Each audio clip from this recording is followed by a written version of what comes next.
the Supreme Court, in their decision on the Defense of Marriage Act, if you read that opinion, number one, there were two big issues. Number one, did members of Congress have standing to bring a lawsuit to enforce the Defense of Marriage Act? And number two, was the Defense of Marriage Act constitutional?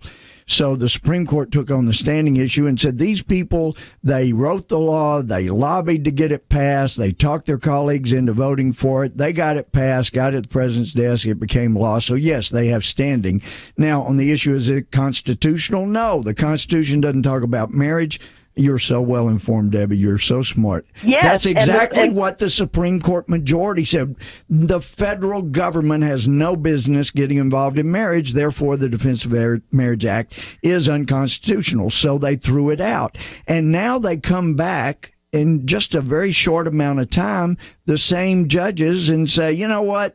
And I guess this was what really disturbs me, and I know we're down to about 40 seconds, but it really disturbs me. For 50 years, the Supreme Court has been saying, okay, less of God, not in the school, not in public, you can't pray, you can't talk about the Bible. And with that decision last summer, they said, forget what Moses said when he said, a man shall leave his father and mother, and woman leave her home, to become one flesh. Forget what Jesus said, God said, and Moses said. He said exactly, quoted the same thing. Forget what they said. We, the majority of the Supreme Court, are now your God.